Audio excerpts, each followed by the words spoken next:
Give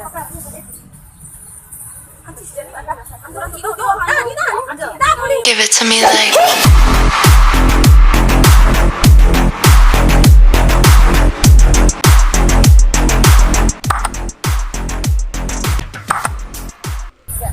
Assalamualaikum warahmatullahi wabarakatuh. Kami dari kelompok 2 ingin memperkenalkan diri. Saya Dedes Marliana sebagai ketua kelompok. Saya Nurbaiti sebagai anggota. Saya Nur Fahmin sebagai anggota. Saya Nur Fadila sebagai anggota. Saya Usmatul Hasanah sebagai anggota. Saya Upin Agustina sebagai anggota. Kami ingin memaparkan materi yang kami kerjakan pada hari ini yang berjudul Pancasila dalam Arus Sejarah Bangsa. Adapun pokok pembahasan yang pertama yaitu konsep dan urgensi Pancasila. Yang kedua yaitu alasan diperlukan Pancasila dalam kajian sejarah bangsa Indonesia. Yang ketiga, sumber historis sosiologi politik tentang Pancasila dalam sejarah bangsa Indonesia.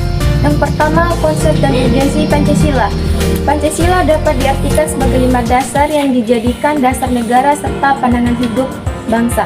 Suatu bangsa tidak akan dapat berdiri dengan kokoh tanpa dasar negara yang kuat dan tidak dapat mengetahui dengan jelas kemana arah tujuan yang akan dicapai tanpa pandangan hidup.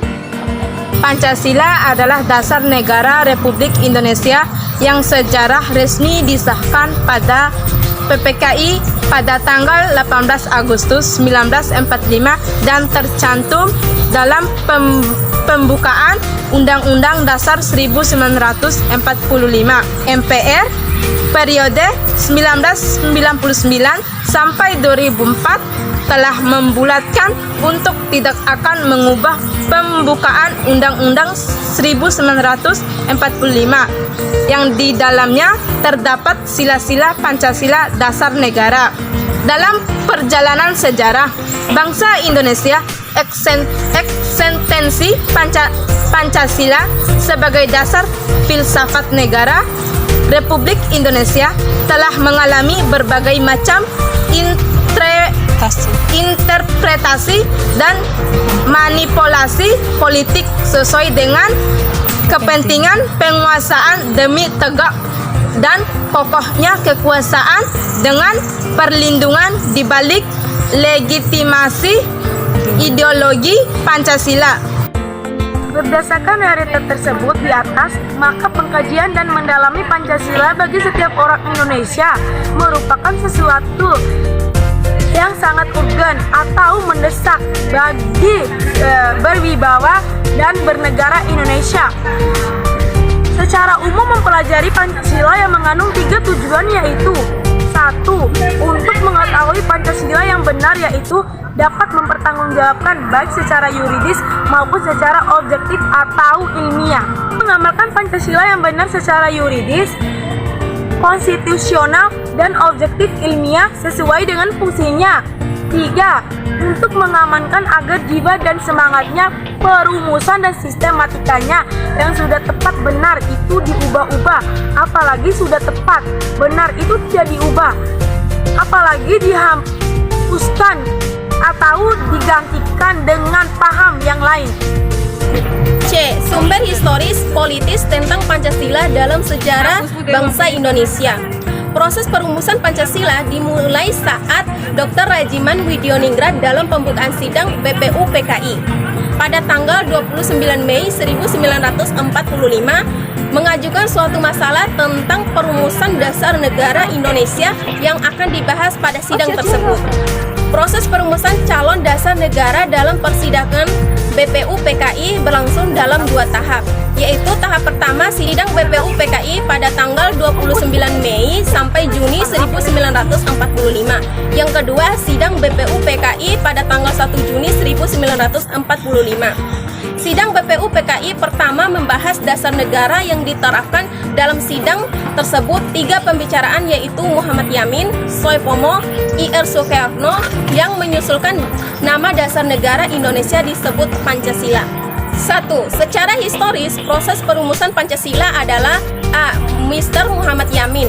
Pada sidang BPU PKI pada tanggal 29 Mei 1945, Muhammad Yamin berpidato menyusulkan 5 aras dasar negara sebagai berikut. 1.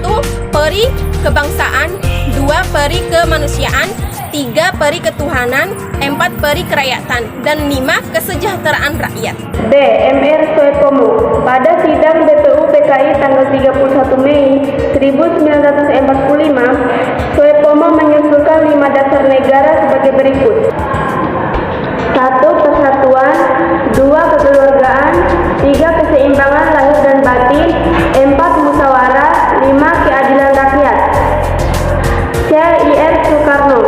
Pada sidang BPU PKI tanggal 1 Juni 1945, I.R. Soekarno mengusulkan dasar negara yang disebut dengan nama Pancasila secara lisan, tanpa teks sebagai berikut.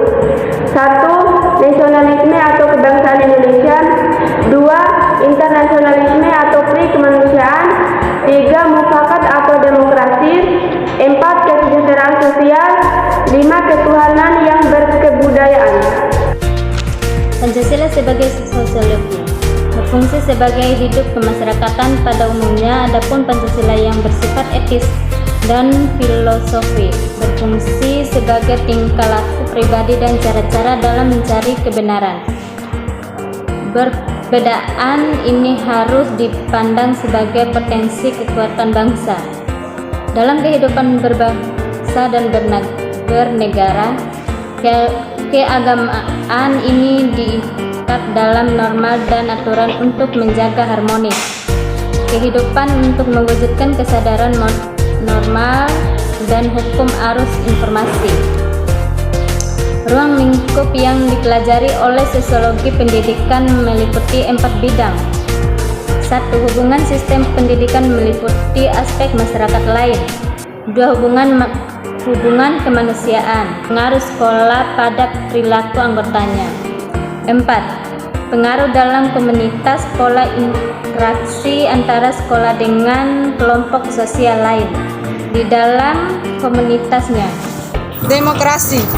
Prinsip kedaulatan rakyat menyatakan bahwa tak ada manusia atau sebuah elit atau sekelompok ideologi berhak untuk menentukan dan memaksakan orang lain harus atau boleh hidup demokrasi berada, serta kesadaran bahwa mereka yang dipimpin berhak menentukan siapa yang pemimpin mereka dan kemana mereka mau dipimpin. Keadilan sosial. Keadilan sosial merupakan normal moral paling dasar dalam kehidupan masyarakat.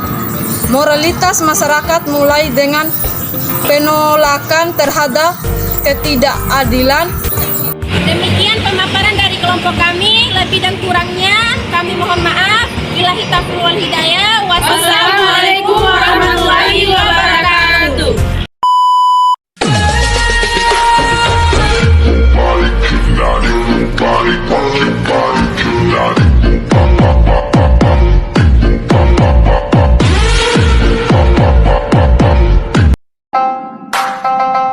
Welcome to Mr. SH and Mr. Rod FT, Mr. SME on the mix.